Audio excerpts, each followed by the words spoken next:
అమెరికాకు China strong warning ఇచ్చింది.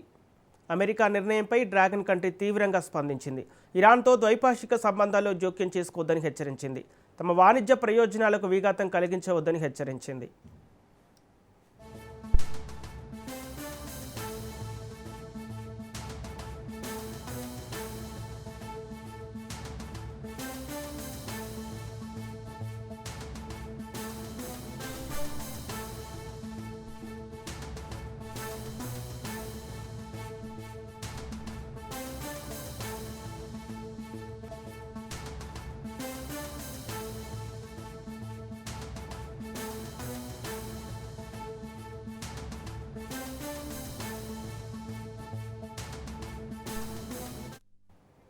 Hormuz జలసంధి ఉద్రిక్తతలు ప్రపంచ ఆర్థిక వ్యవస్థను కుదిపేస్తున్నాయి. ఇరాన్కు సంబంధించిన షిప్పింగ్పై అమెరికా నౌకాదళ దిగ్బంధనం ప్రారంభమైన నేపథ్యంలో ప్రపంచ చమురు సరఫరాలపై తీవ్ర ప్రభావం పడుతోంది.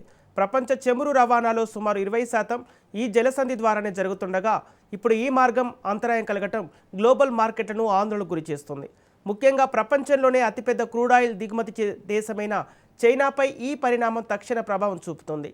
చైనా దిగుమతి చేసుకునే చమురులో దాదాపు 45 నుంచి 50% వరకు హర్ముజ్ మార్గం ద్వారానే వస్తోంది. అలాగే చైనా దిగుమతి చేసుకునే ఎల్ఎన్జీలో సుమారు 30% కూడా ఇదే మార్గం మీద ఆధారపడుతోంది.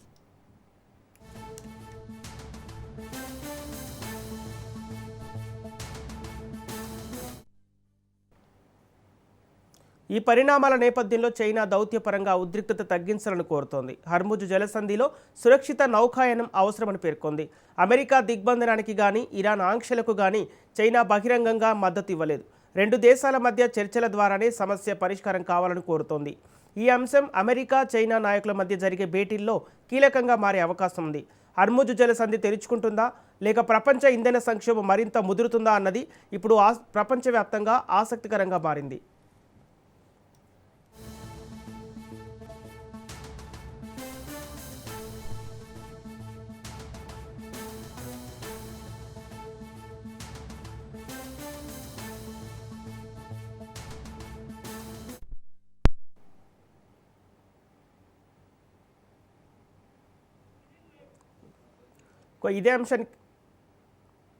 ఇదే అంశానికి సంబంధించి పూర్తి డీటెయిల్స్ మా ప్రతినిధి సునీల్ లైవ్ ద్వారా అందిస్తారు.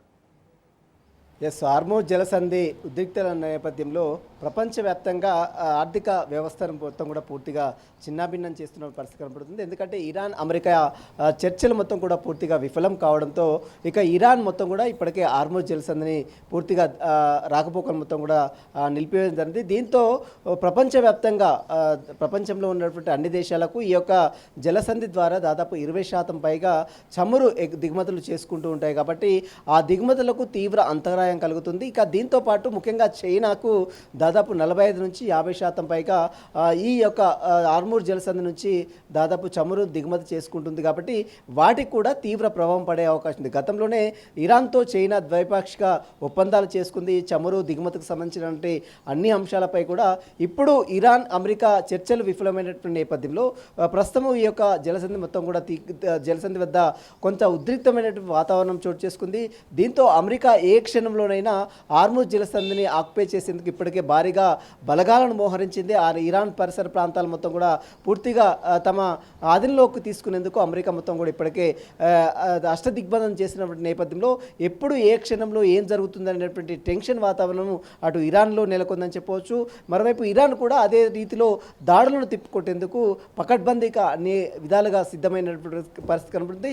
దీంతో మరోవైపు హార్ముజ్ జలసంధి వద్ద కొంత టెన్షన్ వాతావరణం నెలకొందని చెప్పవచ్చు. దాదాపు ప్రపంచవ్యాప్తంగా ఉన్నటువంటి అన్ని దేశాలకు సంబంధించినటువంటి దేశాల మొత్తం కూడా ఈ యొక్క జలసంధి ద్వారా చమురుతో పాటు ఎల్ఎన్జీ గ్యాస్ ఉత్పత్తి చేస్తుంటే దిగుమతి చేసుకుంటూ ఉంటారు. కాబట్టి దీంతో ప్రపంచంలో ఉన్నటువంటి అన్ని దేశాలు ఇప్పుడు ఒక దిగ్బంధంలో ఉన్నాయి. ఎందుకంటే ఇప్పటికే చాలా చమురు ధరలు అదేవిధంగా ఎల్ఎన్జీ ధరలు కూడా విపరీతంగా దాదాపు $120 పైగా ఈ యొక్క చమురు సంబంధించినటువంటి ధరలు పెరిగిన నేపథ్యంలో వీటిని మొత్తం కూడా పూర్తిగా దేశాలు మొత్తం కూడా పూర్తిగా సంక్షోభంలో ఉన్నాయి.